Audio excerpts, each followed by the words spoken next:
6, 7, 8, 9, 10, 11, 12, 13, 14, 15. This tape is being prepared for a meeting of the Howard County Genealogical Society at Wild Lake High School on March the 14th, 1984. The speaker is Robert Barnes, whose subject is the English origins of Maryland families. The end.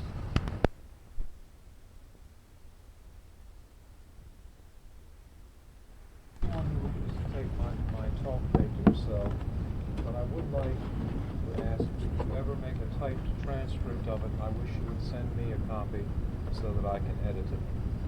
I gave a talk at a symposium on newspapers in December, and they sent me a copy of my talk, and I deleted about 2 pages of irrelevant material. I bring you greetings from the Baltimore County Genealogical Society, of which I am president this year, and you're invited to any of our meetings if you want to make a trip around the Beltway to the Towson Library. On Sunday, March the 25th, we are scheduled to have Raymond Clark speak on the Ark of the Dove Voyagers, and so you may wish to make a special effort to come to that, but everybody's welcome. And before I forget, I have brought with me some posters advertising the symposium at Peabody. So if anybody wants to take one where they can post it, where it will be seen, I have about 3 or 4. Thank you very much. Thank you. Okay, I'm going to talk tonight on the English origins of Maryland settlers. And first, I would just like to mention some books that I hope you are familiar with. As I prepared this talk, I thought that there were 3 major classes of settlers from England. First were the servants, and 2 books that come to mind, and of course these books and many others are indexed in Philby and Myers' Passenger and Immigration List Index, but Ghirelli's, G-H-I-R-E-L-L-I, List of Emigrants from England to America, 1682 to 1692, Kaminkow, K-A-M-I-N-K-O-W, List of Emigrants from England to America, 1718 to 1759. If you're not familiar with those books, you may want to look at them. Another class of settlers were the convicts, and of course the definitive work on convicts to America is Peter Wilson Oldham's 9 volumes of 3 bonded passengers to America. And finally, books and articles about the gentry and the artisan classes. You have some of the Magna Carta lineage books by Weiss and Adams, with annotations and corrections by Walter Lee Shepard, but Mr. Shepard is quick to point out that some of the lineages he's published need further work, so but they are a very good source. Mr. Oldham has been publishing articles in the National Genealogical Society Quarterly for the last half dozen or more years on Americans mentioned in English records, and just before he died, Harry Wright Newman published a book called To Maryland from Overseas and To Maryland from Elsewhere. Maybe it is overseas. The Peabody has a copy. I haven't seen a copy at the Maryland Historical Society, but he has gone through many, many records and pulled out references to the overseas origins of some 1,400 or more Maryland settlers. I've broken my talk down into 3 sections tonight. First of all, characteristics of the English settlers. I've picked 2 groups to sort of look at and to get a general view of what their characteristics were. Some of the periods of greatest migration, where the settlers settled in Maryland, how many married and had children, how many stayed in Maryland or moved elsewhere, how many held office. The second section will be how do you establish the English origins, especially using sources here in America, and especially right here in Maryland at the Peabody Library. finally, some of my findings on specific colonists and some of the things that I found out that I hope will be of interest. First of all, in trying to find out what were the characteristics of the English settlers, I took two groups. The first group was drawn from those that were known or firmly believed to be members of the landed gentry or mercantile class. They either paid their own way over or they had their parentage established in England or in a few cases in Ireland. As of the 30th of October 1983, I had 125 of these people. The number's gone up since then, but that was the number I worked with. The second base group was all of those who came, gentry, servants, etc., whose county and or parish of origin has been determined. This file is still being developed, but again, as of the 30th of October, had 1,400 names, but I'm now close to 2,000, I believe, of people who came to Maryland where I have some idea of at least the county or the parish of origin. In the first base group, I found that between 1634 and 1659, there were 24 settlers. From 1660 to 1685, these are in 25-year periods, there were 17 settlers. From 1686 to 1711, there were 8 settlers. From 1712 to 1737, and I seem to have missed a year or two here, 5. From 1738 to 1763, 10 settlers, and from 1764 to 1789, only 2. So in the first group, we know about the first group. Most of them seem to have come in the first 25 years of the colony. And yet, when I took 50 of the adventurers on the Ark and the Dove, I found that we know very little about, most of them we know very little about. For instance, taking the first 50 people listed in Newman's book, The Flowering of the Maryland Palatinate, we only know the parents of 6 of those 50. We only know for sure that 17 of the 50 married. We only know for sure that 13 of the 50 had children. We're only sure that 5 of the 50 died here in Maryland. We know that 8 of the 50 were styled gentlemen and 7 of the 50 held office. So of the first group of settlers who came over, there's an awful lot we don't know yet, and there's a lot more research to be done. Taking the larger group of 125 settlers, I found that on the western shore, the greatest county, the counties that had the most settlers were Prince George's, Baltimore County, and Anne Arundel. There was no clear-cut leader in the counties of settlement on the eastern shore except for Cecil, which had a few more than the others. But Talbot, Somerset, and Dorchester each had 3. Kent Island, Kent County, and Queen Anne's County each had 2. Most of the settlers then seem to have come and settled on the western shore of Maryland. Of these 125, I have definitely or pretty firmly established the parentage of 98 of them. I have found that 92 of the 125 married and 85 had children. Of these 125, 56 of them are known definitely to have stayed in Maryland or died here, and 46 of them held office. So we know more, as you might expect, we know more about the settlers who came later than the settlers who came early on. Now, how do we find where the settlers came from? What are some of the sources we can use to establish the county of origin? First of all, heraldry is one possible source, but a word of advice. A little knowledge of heraldry can be a dangerous thing. Sometimes coats of arms that were engraved on silver, on book plates, or seal rings can help confirm a clue, but sometimes they can be misleading. In the latter category is the example of the Fitzhugh family of Virginia, and the first settler came to Virginia.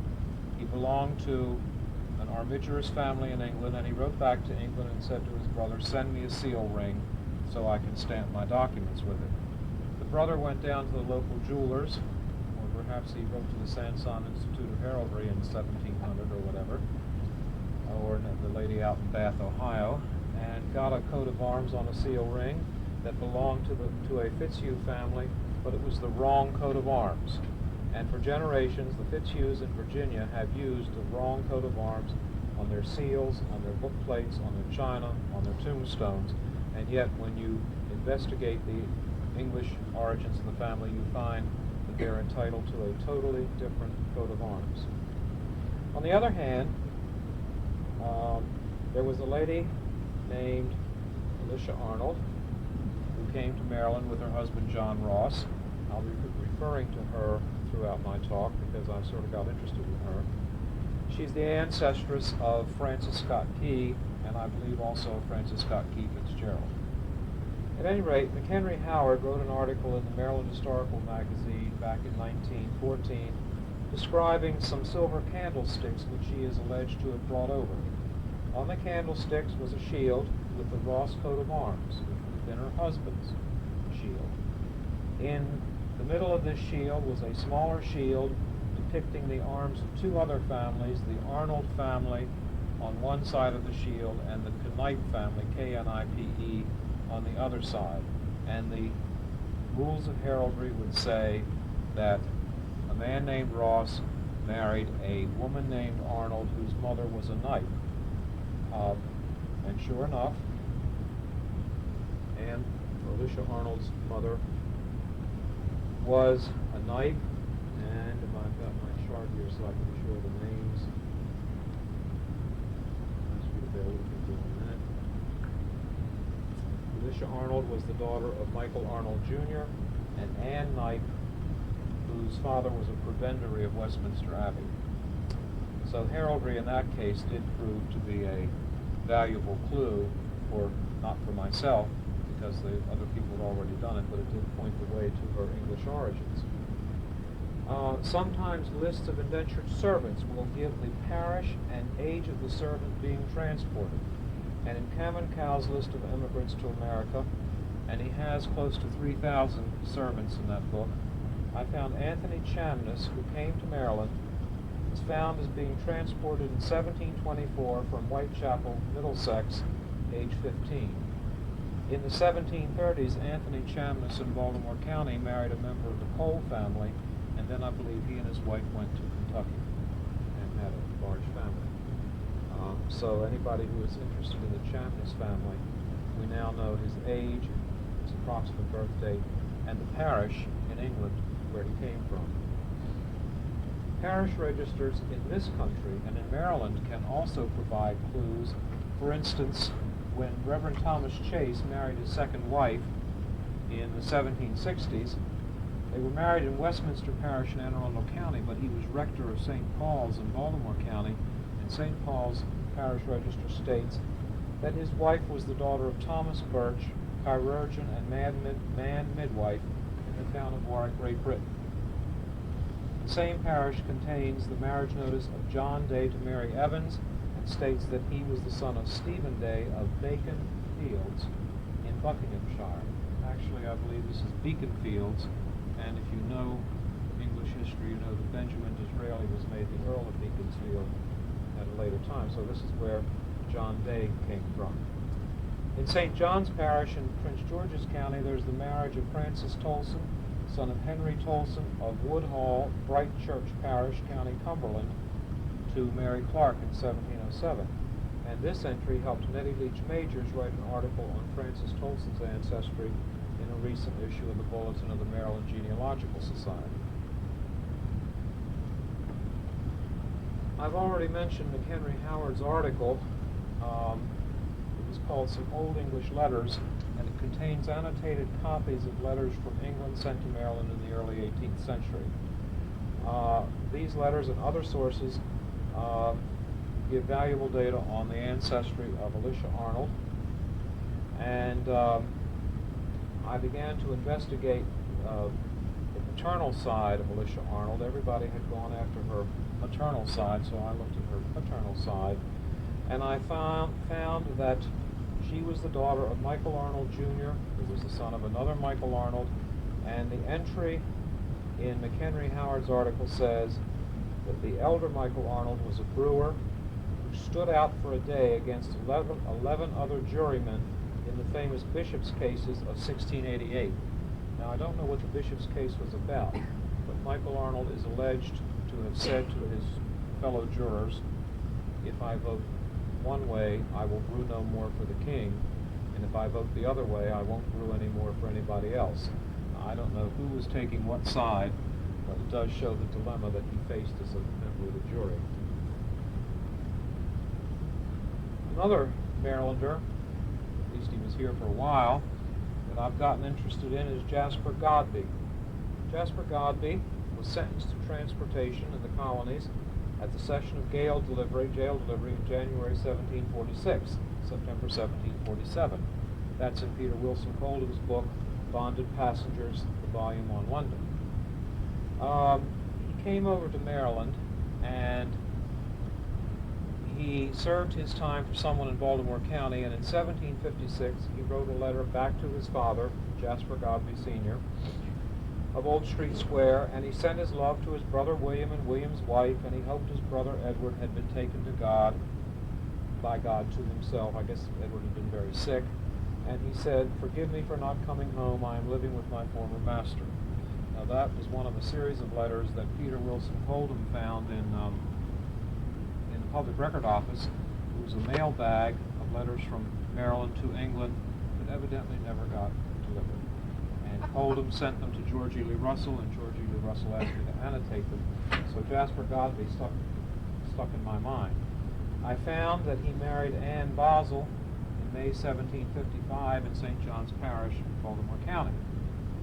Now, I'm giving you these items as I found them, not as they are chronologically in his life. Later on, in going through the provincial court deeds, I found a list of passengers, convicts rather, who were sent over from England. They arrived in Maryland March 22nd, 1748 on the ship St. George, commanded by Captain James Dobbin, and there was Jasper Godby. Also on that ship was Anne Boswell. So I suspect that he and his wife may have come over on the same ship after they served their time of prison term service over here. They were free to marry, and so they did. I have not been able to find Jasper Godby in the 1790 census of Maryland, so I don't know where he went. I think I did look in Ryder's Genealogical, American Genealogical and Biographical Index. Couldn't find him in any 1790 census of any of the 13 states, so whether he died, went back to England, I don't know. But a few weeks ago, I was at the Mormon Library in Silver Spring looking at the International Genealogical Index, and I found in London several entries to Jasper Godby. Now, we know the convict's father was named Jasper Godby, and the convict was transported in 1748. I found the marriage of Jasper Godby to Mary Holloway in June of 1728. I believe they're probably the parents of the prisoner. And then the baptism of Jasper Sr., 1698, the son of a still earlier Jasper Godby, and his wife Susan Lefeur, who were married October 1696 in St. James, Duke Place. Here I have 3 generations of ancestry, and I can't find any descendants who would like to have them. Well, the grandchildren of Jasper Godby, please. Wills have also been very helpful. Thomas Bordley of Annapolis, in his will made June 1726, stated he was the youngest son of Stephen Bordley, who was late prebendary of St. Paul's and rector of Newington, Surrey. I went to the Alumni Cantabrigensis and Alumni Oxoniensis, and I found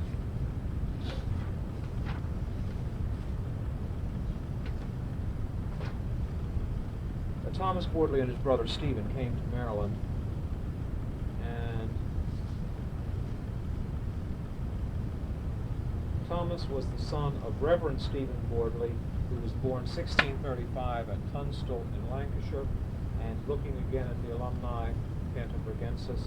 I found that the Stephen Bordley, who was at Cambridge in 1689, was the son of William Bordley of Tunstall, who was the schoolmaster in the village.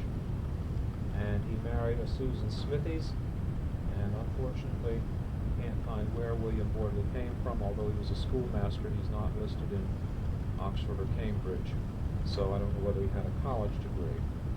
But the day I found that, I was all set to go to the shelf of the Peabody Library to get the Tunstall Parish Register off, and they literally turned lights out on me. They said, we have to close, so I had to come back the next day to see what I could find. Excuse me, what reference did you say you found that last information in? There are two series of volumes of Peabody. In English, it's the alumni of Cambridge University and the alumni of Oxford University, but they had to put them in Latin, which is Cantabrigensis and Oxoniensis. And you'll find them in Mr. Philby's bibliography of American and British genealogy in America. Well, other ways that you can identify places of origin include land grants, land records, county court records. I found the recorded indenture of Benjamin Lego, who came from, I think, St. Giles Cripplegate in London. He signed up for 4 years service in Virginia, but ended up in Maryland, and was the ancestor of quite a large family in the Baltimore County Court records. Parish registers, I've mentioned, newspapers, advertisements for lost heirs, and so forth. In the 19th century, of course, census records, family Bibles, death certificates, tombstones, all of these can give clues to the place of origin. My own wife's great-grandfather came from Germany, and his tombstone in Loudon Park tells the town in Germany where he came from. And if I weren't talking on English origins of Maryland settlers, I would tell you that when we went to Germany, we got quite a bit of information from them.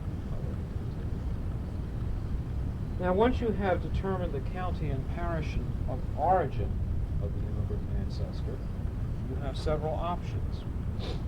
You can do as some genealogists have done and simply say, well, I'm not interested in the family of England, I'm not interested in coats of arms, I'm not interested in any of those people over there. I sometimes think that's kind of a sour grapes attitude, because if you're really interested in your family, you're interested in any facts that you can find out. Another option is to hire a genealogist in England to do the work for you. But before you give up in disgust, and before you pay money to a genealogist, I suggest you see what you can find for yourself right here in Maryland. First of all, there are some guides to published family histories. Marshall's Genealogist's Guide, the last edition in 1903, lists genealogies that appeared in many hundreds of English periodicals, county histories, and so forth up to 1903. Marshall's Genealogist's Guide. A man named Whitmore, about 1953, published 4 volumes called Genealogical Guide as part of the Harleian series, and it continued the work of Marshall from 1903 up to about 1953. And here again, there are many, many English historical magazines. Sometimes they're called archaeological, sometimes topographical, sometimes antiquarian. They'll say anything but history and genealogy, but that's what they are. And the Peabody Library has quite a collection of them. And if you look in Marshall or you look in Whitmore, you may find a reference to your family if it's been published. There is a new book just out in the last couple of years, I think, by a man named Barrow. And it continues the work of Marshall and Whitmore up to 1981 and 1982. It's not in the collection of Peabody Library, but Mr. Bartram has a copy on his own shelf back there, so if you go up and say, Bob Barnes said that you have something by a man named Barrow, could I look at it please? I'm sure he'll be glad to let you look at it. Now, if you think or hope that your family descended from the landed gentry, of course, you have Burke's series of landed gentry, but remember you must use these books with care because they're not documented. In that sense, they fall in the same category as Verkus and Mackenzie, and yet, I hope, they are a little bit above those other works in caliber, but use them with care. Sorry? No question? Okay. Another very helpful series is the Victoria series of the County Histories of England. This series started being published in 1900, and it is still being published, a volume at a time. Some counties are complete. Some counties some counties have had volumes 1, 2, 8, 10, 12, and 16 published, and sooner or later they'll get around to publishing the others. But what they have done, in addition to general histories of the county and articles on all the schools and churches and religious foundations and sports and geology and natural history, they've taken each parish and given a condensed history of the manors in the parish, who owned the manors, how they descended from father to son, when they changed hands from one family to another, so that if you can find your family written up in the Victoria history, the information is as accurate as they could make it using many, many primary sources. One of the helpful things about the Victoria history are the footnotes, which will refer you to other sources, provided you can figure out their abbreviation system. Yes? Peabody has a standing order. For what county? I've never seen the outside for anything. Oh, yes. Oh, no. Some of them have several out. And Peabody has a standing order. And I don't believe the Library of Congress has these. So they're at the Peabody, and I don't know where else. What's in the volumes after the volume? Well, after the general history of the county, then they break the county down into districts and into parishes and so forth. So it's like a detailed county history, usually using the parish as the unit that they will examine. Is St. Mary's County covered well? Oh, this is the Victoria histories of the counties of England. Oh, I see. I thought you were over here. Pardon me. No, I'm Okay. talking about when you found where the family came from in England. Then you go These are back to things that. you Okay. can use here in Maryland, referring to. Okay. I've already mentioned lists of students at various schools and colleges and universities. If you have an ancestor who was a lawyer or a clergyman, possibly a physician, but not necessarily, look in the lists of Oxford and Cambridge universities. Each university has two series, one from about 1500 up to 1750 or 1740, and then the next series going from 1715 up to 1900 or something like that. And you will be surprised, you'll find quite a bit. And these are Peabody. All of these are Peabody. This is Boost Peabody night. But if you're going to do research on an English family, the Peabody, you've got to go there and see what they have. How many of you have been to Peabody? Well. Marriage licenses were usually issued when the couple did not post the banns, and often contain more information than in the parish registers. For instance, going back to my old friend Alicia Arnold, I found this marriage license for, I believe, her grandparents. Michael Arnold Jr. of St. Margaret's Parish, Westminster, gentleman, bachelor, age about 27, and Mistress Dorothy Goff. Now, mistress doesn't mean she was a married lady, it means she was a lady of a certain social class. Mistress Dorothy Goff of the same spinster, about 20, her parents dead, with the consent of her brother Henry Goff of Perry Hall, Staffordshire, marriage license issued 25th of February, 1673-74. That name really struck home with me because I live in Perry Hall, Baltimore County, and the estate was named by Harry Dorsey Goff, and his family claimed descent from the Goffs of Staffordshire. I haven't been able to find that, but that's another story. Parish registers are very important, and there are some guides to parish registers that you should know about. Burke's Key to the Ancient Parish Registers was published about 1908 and reprinted by the Genealogical Publishing Company.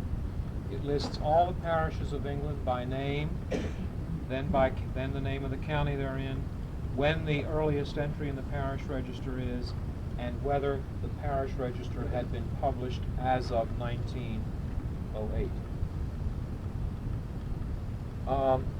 There are a number of gazetteers of England, but one that has been reprinted by the Genealogical Publishing Company and is certainly within the price range of most people who are doing serious genealogical research, is Smith's Genealogical Gazetteer of England.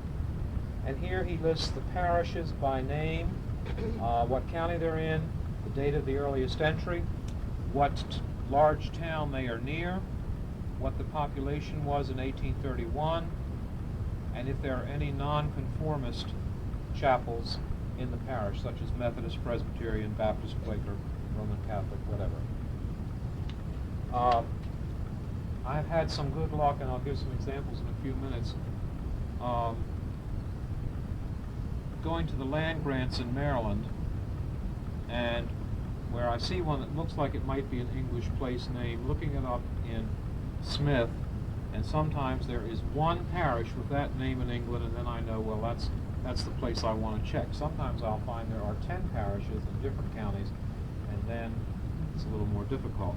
But I had some very good luck using that approach. Let me tell you about it at this point, if I may digress. James Phillips came over to Baltimore County around 1650-something. He was a landowner, an inn holder, or innkeeper, and in public affairs. And we know he had a son, Anthony. He took up a number of tracts of land, including a place called Sedgley, a tract named Sedgley in Baltimore County. I went to the Peabody Library, and lo and behold, they did have parish registers for Sedgley. And in there, I found that a James Phillips was baptized 11 December 1642 at Sedgley, the son of Anthony Phillips. Remember, James's son was Anthony. And a little later, I found that Anthony Phillips had married Joyce Parks, daughter of Francis Parks, who was an innkeeper.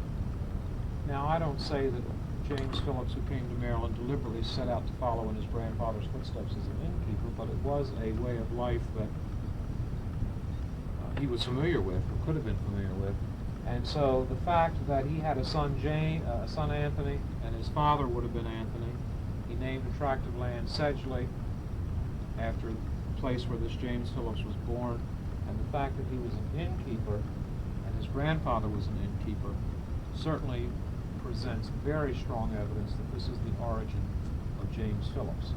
One other thing, in the parish register, when James was baptized, someone had written, "The Lord grant that the child be a better man than the father." Back to parish registers for a minute. In 1979, a lovely lady named Sylvia Timmins did a complete bibliography of published parish, English and Welsh parish registers that the Peabody had at that time. They are arranged by county and then by parish, what dates they cover. Some parish registers, printed parish registers, only contain marriages, whether there's an index or not, and either the series that they're in, or if it's an individual volume, the call number. So if you want to know if the Peabody had that parish register, check for a bound typescript by Timmins. You just ask Tom Hollowak or Bob Barton for Timmins and they'll know what you mean. I have taken on myself the project of updating Timmins because the Peabody has acquired several parish registers since 1979, and I'm also going through some genealogical and historical magazines looking for partial extracts from parish registers, because although they are only partial extracts, they may be the family you're looking for. So in about 20 years I'll have Timmins updated. I spoke of St. Margaret's, Westminster, Middlesex. When I first did this talk, I found that it was the ancestral parish of at least 6 Maryland families. Since that time, I have found quite a few others who came to Maryland and gave St. Margaret's, Westminster as their native parish. The parish registers had been published in 4 volumes up to 1688 for christenings, to 1673 for burials, and to 1699 for weddings. Of course, so many Marylanders were born in the 1700s that the published parish registers aren't much help yet. If they will just keep publishing them, sooner or later, something will turn up. Someone has found the baptism of Thomas Gassaway and the marriage of his parents in St. Margaret's. And I've mentioned that I also found many references to the Arnold family, whose daughter came over. On the other hand, now that I've painted this glowing picture of parish registers and how helpful they are, I thought I would do a little statistical analysis, and I found that in Devonshire, where there were 23 parishes that I knew that Marylanders came from, Peabody only had 4 of them. For Lancashire, of 44 parishes that I'd like to get my hands on, Peabody only had 18 of them. And so it goes. You get these clues, and then all of a sudden you can't go anymore. But at least you know that the possibility exists that you can go. I'll tell you another example, experience I had. I took Cam and Cal's list of immigrants from England to America, and there's an index of the servants. They're arranged alphabetically by name, but there's an index of parishes they came from. And so I got off the shelves 4 parish registers that had references to a total of about 12 or 15 servants coming somewhere to America, and looked those 12 or 15 servants up in the parish register where they said they came from, and only found the baptism of 1. So evidently, the parish where they came from could have been the parish they were living when they set sail, not necessarily the parish where they were born. So there are many pitfalls to English research. Question? Is there reference to who's custodian of the parish register? The originals? Well, there are a number of custodians. First of all, some of them are in the keeping of the vicar of the parish. Some of them have been turned over to the county record office. And then there are what was known as bishop's transcripts. Now, Henry VIII decreed in 1538 that all parish priests should keep a register of births for baptisms, marriages, and funerals. Not all parishes started keeping them then, and some of the early books have been lost, of course. In the late 1500s, I guess it would have been Queen Elizabeth I issued an order that every year that the parish clerk was to make a copy of everything that existed up to that point and send it to the bishop. And then every year he was to make a copy and send the annual supplement up to the bishop. And these copies that were made and sent to the bishop's diocesan headquarters are known as bishop's transcripts. So that theoretically, there might be 2 copies of a parish register in existence, the originals and the transcripts. And of course, the transcripts are more likely to have errors in them, but at least they're something. Is there an index? What do you mean? Is there a master index in the book somewhere that lists where they are? There Uh, are a I'm series sure of there little is. booklets that Peabody has that tells you where copies of the registers are. There are 2 or 3 volumes just describing the whereabouts of London parish registers, and I'm sure there are others too.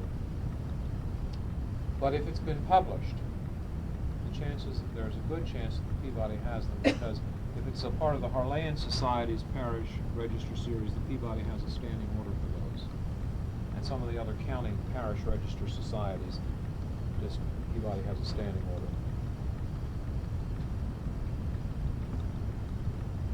Harold's Visitations. Visitations were made in the late 16th and early 17th centuries. And the heralds went around to the various counties and said, if you have a coat of arms, bring it in, register it, and bring us your pedigree, and we'll write these down. What they wanted to do was make sure that nobody had a coat of arms, used a coat of arms they weren't entitled to. They also would say, well, you have a coat of arms, but you don't have a crest. Pay us the fee and we'll design you a crest. So it was partially regulatory, partially revenue raising. At any rate, in the Staffordshire pedigrees, I find that Dorothy, wife of Michael Arnold of Westminster Brewer, was the daughter of John Goff of Fishberry, County Stafford, by his second wife, Bridget, daughter of John Astley.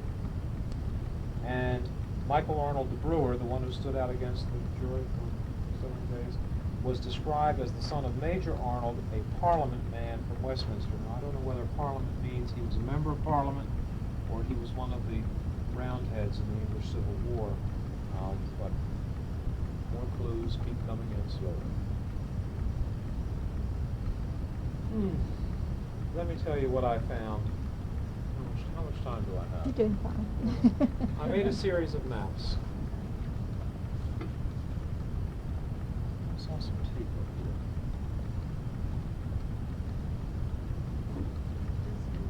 I didn't have anything better to do with my time one day, so I made a map. And I showed on this map, at that time I had 339 immigrants to England, to Maryland from England. And I found that the 10 counties that sent the most immigrants were Cumberland, Lancashire, Yorkshire, Leicestershire, Gloucestershire, and London and the 4 counties around London. A little later, I had 570 immigrants, and I made a graph and made a map, and I found that the 10 most favorable sources for Maryland immigrants were again Yorkshire, Lancashire, Gloucestershire, this time Northamptonshire, Hampshire, and London, and the 4 counties around the home counties, as they're sometimes called. Then I did a map when I had 1,000 immigrants, and you guessed it, pretty much the same thing, except no longer Northamptonshire, but over here to Norfolk.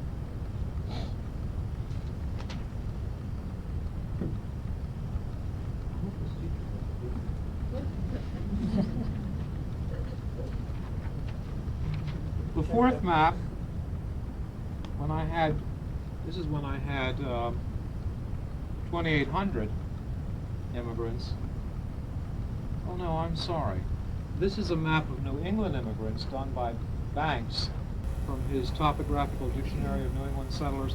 And most of the settlers to New England came from the southern part of England. Tillmans were related to the Gorsages through the Wetton Halls. My last map related to the Diggs, Maryland settlers, the Wilsfords.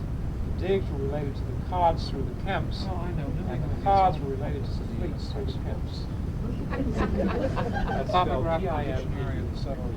He's done several books on this. The last map I did for Maryland was when I had 1,900 immigrants. And again, same 2 northern counties. And Yorkshire is one of the biggest, so that's not really surprising. London and the counties around it, Norfolk, Hampshire, and Gloucestershire. The other died in 1740. I don't know what this had a daughter, Anthony had a son, Anthony. You don't know where your ancestry came from. And they both mentioned, I believe, a nephew, Anthony London. It only has several. I went to the Mormon Library. Counties around it. I found Norfolk, Yorkshire, Lancashire, in the International Genealogical Index, that Anthony Bacon was baptized in January 1716, so the son of William Bacon and Elizabeth Richardson, who were married in 1710. Elizabeth was the daughter of Anthony Richardson and Abigail, and Baldwin, in his Abstracts of Maryland Calendar of Wills, has Thomas Richardson say to my mother Abigail Hall. That's probably why so many came to Boston. She had married Hall as her second husband. I think what he really was saying was, to my mother Abigail, all my estate in of the 120. But anyhow, I've done a little bit of research, and I would like to be able to prove that the Richardsons 26 County Bar had a Magna Carta ancestor. Reverend Thomas Bacon 4 had a descent from some royal ancestor. Came over to Talbot County and then to Frederick County and was the brother of 3 had a descent from Charlemagne, who was an official in the British government in Ireland.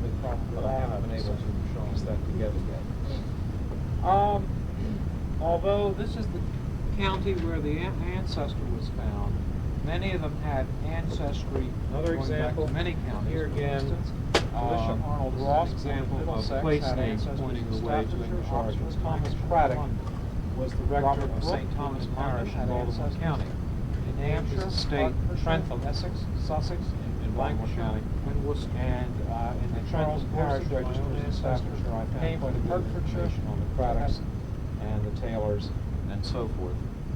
So here again, place name helped point the way. And one last example.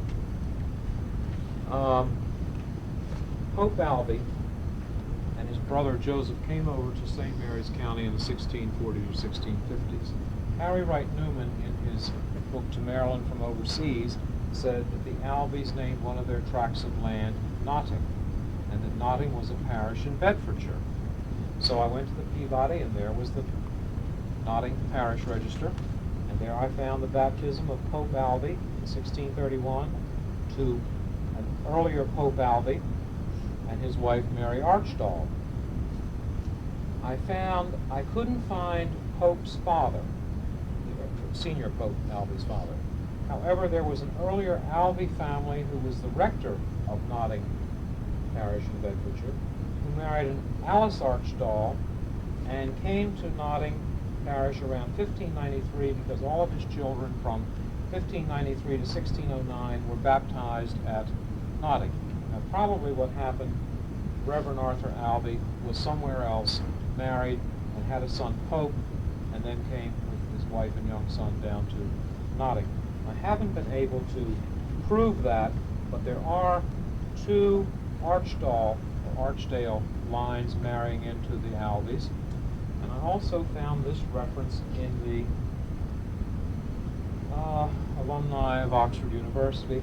Arthur Alby of Huntingdonshire, registered at Trinity College, Oxford, entry date 20 December 1577, scholar 1577, B.A. July 1581, fellow 1583, M.A. 26 May 1585, rector of Notting, Bedfordshire from 1592 on. So there were 7 years where we don't know where he was. However, in the published Parish Register of Notting, they had some notes on the Parish Register, and we found this. In 1637, the church wardens were cited or indicted by the justices because they and Mr. Alby had permitted and watched cockfighting in the chancel on Shrove Tuesday in 1634, 1635, and 1636. Whatever the outcome was, Alby probably remained rector until about 1644 when William Burke was instituted. And then there's a reference to the Victoria County history of Bedfordshire, which I have not looked up. So those are a few of the interesting, spicy, saucy, scandalous, what have you, intriguing items I have found on the English origins of Maryland settlers. Now, before you nod off to sleep, are there any questions? Yes? You're an expert on Baltimore County. Is there any good reference on terms, or about terms in Baltimore County from 1717? The best bet would be the calendars of Maryland state papers, because they would talk about the political events all throughout Maryland in the 18th century, including some clashes between patriots and Tories. And also, the Maryland Historical Society has a photostat of the original volume of the proceedings of the Committee of Safety or Correspondence, I'm not sure which, of Baltimore Town and Baltimore County from 1775 to 1777. And a number of people there were cited for not turning up for drill practice, for trading with the British or whatever. So those would be two sources, the calendars of Maryland state papers and the proceedings of the County Committee of Safety or Correspondence, and then of course your newspapers of the day, and possibly the published archives. Now, I've gone through county court records, but for the Revolutionary period they're a little bit spotty, and when I was looking at the county court records I wasn't particularly looking for references to Tories. Any other questions? Yes. The minutes of the court sessions in London are complete enough that I can look up reference to last month. Well, Ella Rowe is the former president of the Maryland Genealogical Society, and when Mr. Coldham published his book on London prisoners, one of her ancestors was in there. So she wrote to him, and he had access to the printed court case, which gave the parish where the family came from, and then he went to Parish Registers, and he admits that this is a little iffy, but he found 4 generations that what he thinks might be the ancestry of this.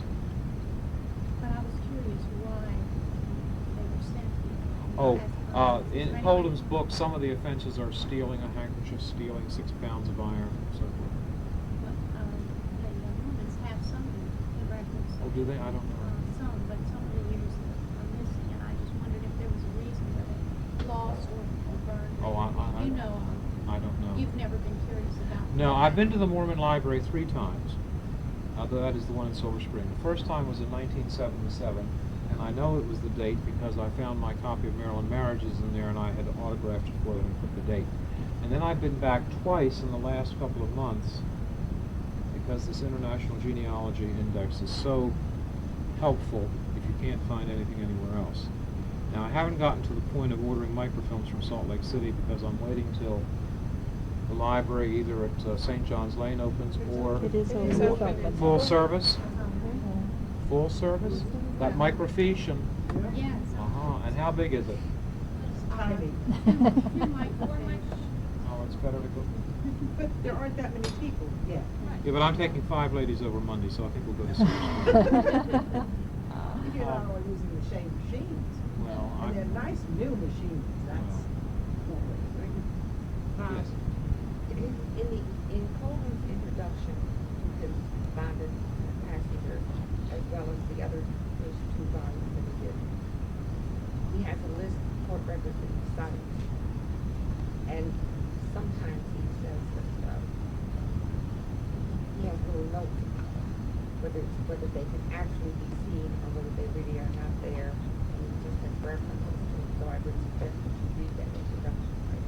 Is that volume 1 when it's supposed He to? also has a very good long essay on the history of transportation of felons. Volume 1 and Volume 2. See, he published 2 volumes, and then they reprinted those 2 volumes in a, was it a 4-volume work? which No, is it's great. 9 volumes and 3. It's And 9 volumes, but it's condensed into 3 books. So you squeeze it. Are there any other questions? Yes. Were more prisoners sent to the southern colonies and to New England, or were they about even? I suspect that more were sent to the southern colony, and somebody said most of them came to Maryland and Virginia. And then another person said a lot of the prisoners either left the colony where they were sent or changed their names or ran away, so it's kind of hard. I'm not really a statistician, but I feel when I give a talk I have to have some kind of generalization or statistical comparison so people will say, mine is better. So I took 25 convicts from 2 lists that I had found, and I picked 25 names that were pretty distinctive, like Jasper Godby and other things like that. And of the 25, I could only find 3 or 4 convict servants who seem to have married and stayed in Maryland, that I have any other reference to. And then I took 25 servants from Kamenkow's book, and again I picked pretty distinctive names, and I could only find 3 or 4 that I had any clue at all as to what happened to them after they got here. Now, granted, I could have taken another 25 and found something on almost all of them, but it's a tedious process. Yes. May I say something? Yes. Many of these convict servants and indentured servants did not live throughout for a full year after they got here. They did not live through, quote, their seasoning. They died of fevers and so forth and so on. Those that even lived through the first year of their seasoning often died of disease somewhat later before they could possibly marry. And of course, a great many of them left for Virginia or Kentucky or someplace else. So it's not surprising if you do not find a large majority of them living to any age or anything like that. And yet some of them came over, and some of them married, and some had children. So you have to know where the sources are, and then you have to keep digging. Yes. map color there. You've gone down the parish with the colored areas get smaller. They come out with certain parishes. The counties that are colored in are the 10 counties that sent the most immigrants to Maryland at the time I did the map. Didn't know where you knew the parish. Sometimes I do and sometimes I don't. For instance, some of the wills, they'll just say my property in Lancashire. But the indentured servants and convicts quite often, especially the servants, will quite often give the parish. Some people have questions over here, yes. After the Monmouth Rebellion of 1685 there, remember the people were sent out to Barbados and Trinidad and so on. And then later, they found their way into Baltimore County. I wonder if you ever saw anybody discussing that. No, but I'd like to see. I'd like to see something. Joshua Howard, whose grandson was John Eager Howard, is supposed to have come to Maryland after the Monmouth Rebellion, and he did take up a tract of land in 1688. Jonathan Tipton came up from Jamaica and is said to have died at the age of 104, and he named one of his tracts of land Poor Jamaica Man's Plague. I know there were some other references, but I'd like to see somebody find a list of people who came to Baltimore County from anywhere. Yes. You were talking about your file or list that you made of immigrants from Maryland. What are you going to do with it? Print it, or is it on cards or something? Well, right now it's on cards, and I started out by filing them alphabetically by name, then by parish, and then by county. What I probably should have done, since we have the International Genealogical Index, was put all of those from Staffordshire in one file and type them up. And I'd like to see something done with consumer labor. I've been talking, I would like someday to do a book on the English origins of, we'll say, settlers in the southern colonies. Frederick Weiss did ancestral roots of 60 New England colonists, and I'd like to do something similar, only arranged a little differently for colonists in Maryland and Virginia, and we need to take in another southern colony so we can sell. I'm agreeable. You mentioned certain counties there on the western shore. Did you do anything with people from St. Mary's County? Well, no, just to sort of get an idea for the purposes How of you this chose talk. the Right. people, that's what I was wondering. I just picked 125 almost at random. Now, of course, I've done so much more research since then, all my figures are out of filter. But then, you see, then I got to the point where a particular family would interest me, like the Alveys, which were from St. Mary's County, or the Tolsons, which were in Prince George's County. Well, if there are no other questions, I thank you for your attention. I hope I've helped you in some way tonight. Well, we started.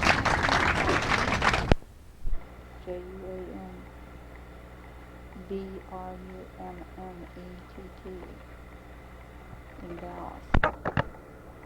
Note also to the Dallas newsletter, 178.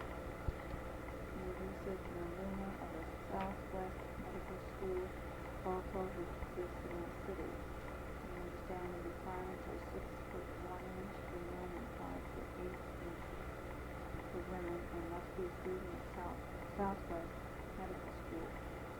We will be contacting them to try and arrange some joint activities. Dallas celebrated 32nd anniversary November 11th, 1978. With a dinner and dance at Vic's, BICK, Gallery Restaurant, 200 North Lake Shopping Center. Jean, Jeanne, Lush, Lush, is the founder of the Dallas Club and will be at the anniversary party. Note in Dallas newsletter, November 1978,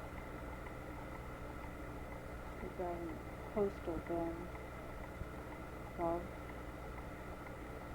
COASTALBEND, congratulating me on their first newspaper. Another note on the postal bins in the October issue of the Dallas newsletter. Several months ago, it was reported in a long line that a new club was being formed in Corpus Christi. I was in Corpus Christi over their Bay Fest, B-A-Y-F-E-S-T, weekend, September 29th through October 1st. While attending Bay Fest activities, I had a chance to meet with them. The Coastal Bend Halls held their first organizational meeting in June 1978. Club was organized by Evelyn, E-V-E-L-Y-N, Butts, B-U-T-T-S, and Kathy, K-A-T-H-Y, Hegnes, H-E-G-N-E-S-S. We heard about tall clubs through Terry, T-E-R-R-I, Payne, P-A-Y-N-E.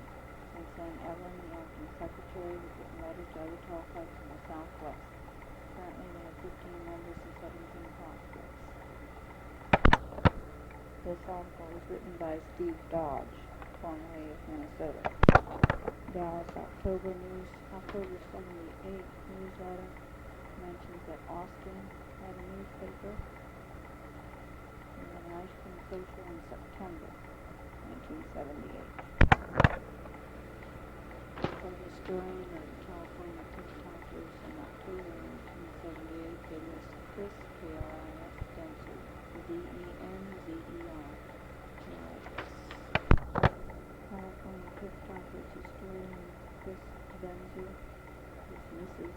Paul Denzer, 4536 Corliss, C-O-R-L-I-S-S Street, Eagle, E-A-G-L-E, Rock, R-C-K, California. California TikTokers, November 1978 newsletter mentions that Lane Bryant, Mother Fashion Show, October 13th from 7 to 9 p.m. at the Beverly Hills store. Miss Tall, California. Miss Gretchen Miss Tall, California TikToker Club. Liz, L-I-Z, Stallion, S-T-E-L-L-O-N-E, will be one of the models. Note Forges Tall Club of Minnesota Incorporated plans to celebrate their 38th anniversary November the 17th. It will be a weekend there, 1978. Correction, the dates are November 17th through 19th, 1978.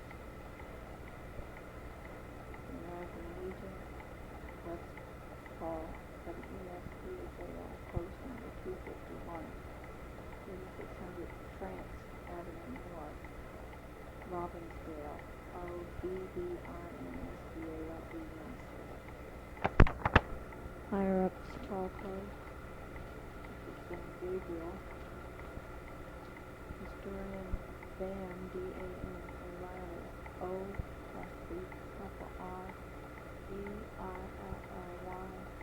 Claremont, C-L-A-R-E-M-O-N-T, California. Newsletter address. And this is a newsletter dated October 1978. The Towering Texans of Houston, December 1978, indicated that the historian was Susan Sinclair, S-I-N-C-L-A-I-R, using the Towering Texans of Houston address, Post Office Box 27228, Houston, Texas, 77027. A note in the Borges Tall Club of Minnesota Incorporated in 1978. The motion was moved and seconded and passed at Town Hall. Hank Gratz, P as in Paul, A-N-K-R-E-T-Z, being active because she was married. Karen, I believe, is a former queen